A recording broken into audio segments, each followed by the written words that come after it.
hasil diskusi kami tentang urgensi dan tantangan ketahanan nasional dan bela negara bagi Indonesia dalam membangun komitmen kolektif kebangsaan. Nah, yang pertama, saya akan menjelaskan tentang ketahanan nasional. Ketahanan nasional adalah bahwa suatu negara atau negara hanya akan dapat mempertahankan kelangsungan hidupnya apabila negara atau bangsa itu memiliki ketahanan nasional. Nah, kemudian ada juga yang disebut dengan ketahanan bangsa. Ketahanan bangsa adalah kemampuan suatu bangsa untuk mempertahankan persatuan dan kesatuannya untuk mencapai kesejahteraan bangsa tersebut. Nah, untuk menyelenggarakan itu tentunya ada upaya-upaya yang harus dilakukan. Salah satu upaya yang harus dilakukan yaitu mewujudkan dengan bela negara. Oke, baiklah. Di sini saya akan menjelaskan tentang ketahanan nasional. Ketahanan nasional sebagai suatu konsepsi adalah suatu konsepsi khas bangsa Indonesia yang akan untuk menanggulangi segala bentuk dan macam ancaman yang ada. Ketahanan nasional Indonesia berlandaskan pada ajaran Astagastra bahwa kehidupan nasional ini dipengaruhi oleh 3 aspek yang berjumlah 3 unsur dan aspek sosial yang berjumlah 5 unsur. Ketahanan nasional sebagai kondisi dirumuskan sebagai kondisi yang dinamis sebab kondisi itu memang senantiasa berubah dalam arti meningkat atau menurun. Nah, sedangkan ketahanan nasional sebagai strategi itu dipandang sebagai pendekatan dengan menggunakan ajaran Astagastra. Selanjutnya, dimensi dan ketahanan nasional berlapis. Oleh karena aspek-aspek baik alamiah dan sosial atau Astagastra mempengaruhi kondisi ketahanan nasional, maka dimensi, aspek atau bidang dari ketahanan Indonesia juga berkembang. Terwujudnya ketahanan pada tingkat nasional atau ketahanan nasional bermula dari adanya ketahanan diri individu, berlanjut pada ketahanan keluarga, ketahanan wilayah, ketahanan regional, lalu berpuncak pada ketahanan nasional. Menurut Basri 2002. Kemudian dimensi dan ketahanan nasional berlapis. Konsep ketahanan nasional berlapis artinya ketahanan nasional sebagai kondisi yang kokoh dan tangguh dari sebuah bangsa tentu terwujud jika tidak dimulai dari ketahanan pada lapis-lapisan di bawahnya, meliputi 1. Ketahanan diri, 2. Ketahanan keluarga, 3. Ketahanan wilayah, yang meliputi ketahanan regional dan ketahanan nasional. Lalu bela negara sebagai upaya mewujudkan ketahanan nasional. Pasal 27 ayat 3 nomor UUD NKRI 1945 menyatakan setiap warga negara berhak dan wajib ikut serta dalam upaya pembelaan negara, memperteguh konsep yang dianut bangsa dan negara Indonesia di bidang pembelaan negara, yakni upaya menuju bukan hanya monopoli TNI, tetapi merupakan hak sekaligus kewajiban setiap warga negara. Setiap warga negara berhak dan wajib untuk turut serta dalam menentukan kebijakan tentang pembelaan negara melalui lembaga-lembaga perwakilan sesuai dengan Undang-Undang Dasar 1945 dan perundang-undangan yang berlaku, termasuk pula aktivitas bela negara. Setiap warga negara dapat turut serta dalam setiap usaha pembelaan negara sesuai dengan kemampuan dan potensi masing-masing. Selanjutnya, bela negara sebagai upaya mewujudkan ketahanan nasional. Undang-Undang Nomor 3 Tahun 2002 tentang pertahanan negara pasal 9 ayat 1 disebut bahwa setiap warga negara berhak dan wajib ikut serta dalam upaya bela negara yang diwujudkan dalam penyelenggaraan pertahanan negara. Yang meliputi upaya bela negara adalah sikap dan perilaku warga negara yang dijiwai oleh kecintaan kepada negara kesatuan Republik Indonesia yang berdasarkan Pancasila dan Undang-Undang Dasar 1945 dalam menjamin kelangsungan hidup bangsa dan negara. Melanjutkan, upaya bela negara selain sebagai dasar manusia, juga merupakan kehormatan bagi setiap warga negara yang dilaksanakan dengan penuh kesadaran, tanggung jawab, dan rela berkorban dalam pengabdian kepada negara dan bangsa. Nah, selanjutnya, bela negara sebagai upaya mewujudkan ketahanan nasional. Bela negara sebagai fisik. dengan cara memanggul senjata. Menghadapi serangga atau agresi musuh dilakukan untuk menghadapi ancaman dari luar atau dapat disamakan dengan bela negara dalam arti militer. Dan bela negara secara non-fisik segala upaya untuk mempertahankan negara kesatuan Republik Indonesia dengan cara meningkatkan kesadaran berbangsa dan bernegara, menanamkan kecintaan terhadap tanah air, serta berperan aktif dalam mewujudkan bangsa dan negara, termasuk penanggulangan ancaman atau dapat disamakan dengan bela negara dalam arti non-militer. Bela negara sebagai upaya untuk mewujudkan ketahanan nasional. Ancaman adalah setiap usaha atau kegiatan-kegiatan baik dari dalam maupun luar negeri yang dinilai membahayakan kedaulatan negara, keutuhan wilayah negara, dan keselamatan segenap bangsa. Ancaman ini terbagi menjadi dua, yaitu ancaman militer dan ancaman nirmiliter. Ancaman militer adalah ancaman yang menggunakan kekuatan bersenjata yang terorganisasi yang dinilai mampu membahayakan kedaulatan negara, keutuhan wilayah, dan keselamatan segenap bangsa. Dan ancaman nirmiliter pada hakikatnya adalah ancaman yang menggunakan faktor-faktor nirmiliter yang dinilai mempunyai kemampuan untuk membahayakan kedaulatan negara, keutuhan wilayah negara, dan keselamatan segenap bangsa. Sumber historis, sosiologis, dan politik tentang ketahanan nasional dan bela negara. Gagasan tentang ketahanan nasional tahun 1960-an di kalangan militer Angkatan Darat dalam rangka mengatasi pengaruh komunisme dalam kawasan Indochina. Lembahas atau Lembaga Pertahanan Nasional tahun 1968 memunculkan istilah kekuatan bangsa. Selanjutnya, mendapatkan kemajuan konseptual berupa ditemukannya unsur-unsur dari tata kehidupan nasional yang berupa ideologik, politik, ekonomi, sosial, dan militer.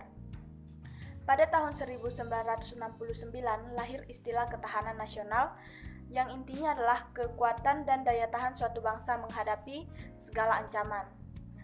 Kemudian pada tahun 1972 kesadaran akan spektrum ancaman diperluas menjadi ancaman, tantangan, hambatan, dan gangguan atau disingkat dengan ATHG. Dan muncul konsepsi ketahanan nasional yang telah diperbaharui. Dan terakhir pada tahun 1973, secara resmi konsep ketahanan nasional dimasukkan ke dalam GBHN yakni TAP MPR nomor 4 MPR 1978. Konsepsi 1968 dan 1969, ketahanan nasional adalah keuletan dan daya tahan.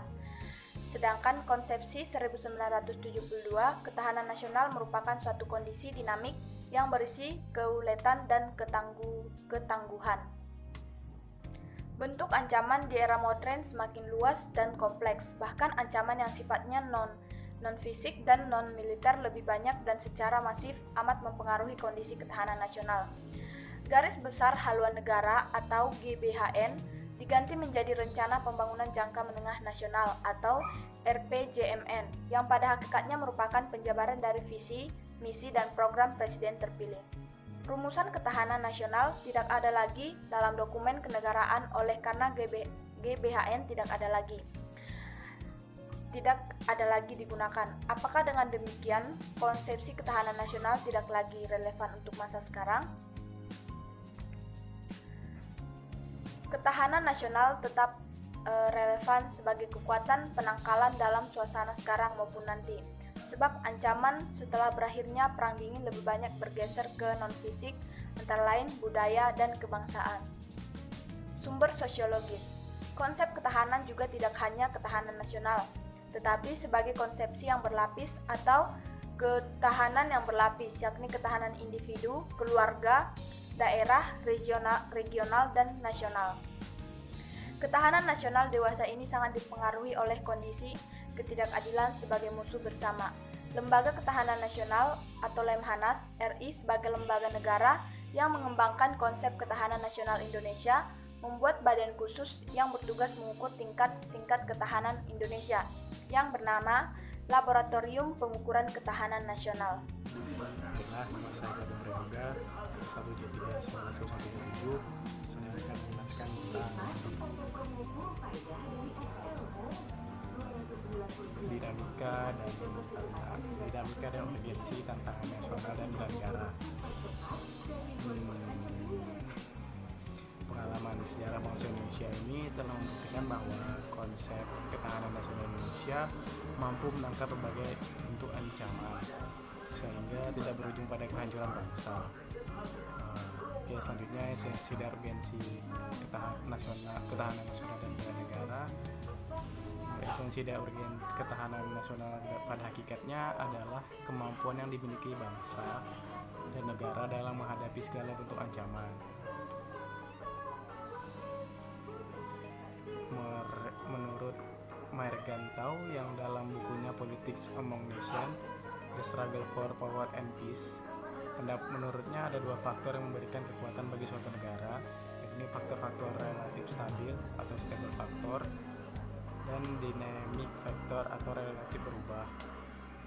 Menurut Alfred Thayer Mahan dalam bukunya The Influencer Sea Power on History, mengatakan bahwa kekuatan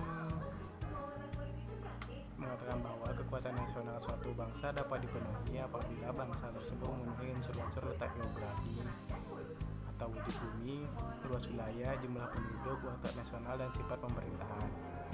Yang terakhir, menurut Lin dalam bukunya World Power Assessment, A Calculus of Strategy, melihat suatu negara dari luar sebagaimana dipersepsikan oleh negara lain, yang merupakan akumulasi dari faktor-faktor sinergi antara potensi demografi dengan geografi. Jadi suatu negara itu akan muncul sebagai kekuatan besar apabila ia memiliki potensi geografi besar atau negara secara fisik wilayah besar dan memiliki sumber daya manusia yang besar pula. Ini menurut Lin dalam Asmawi 2012-10.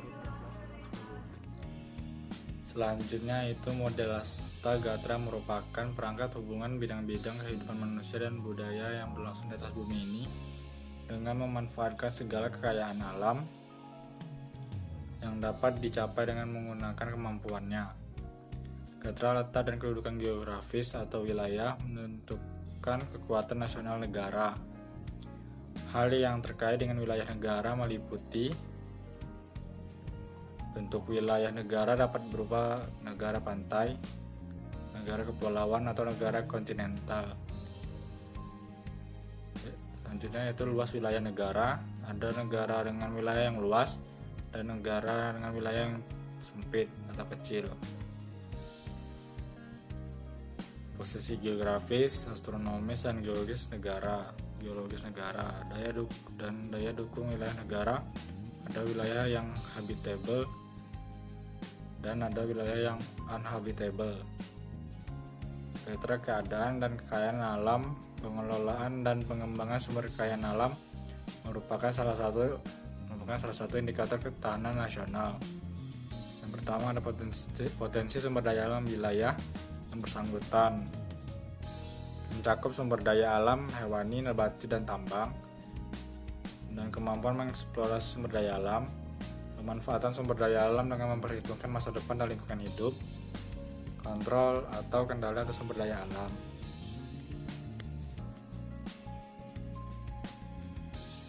Selanjutnya yaitu kriteria keadaan dan kemampuan penduduk sangat besar pengaruhnya terhadap upaya membina dan mengembangkan ketahanan nasional.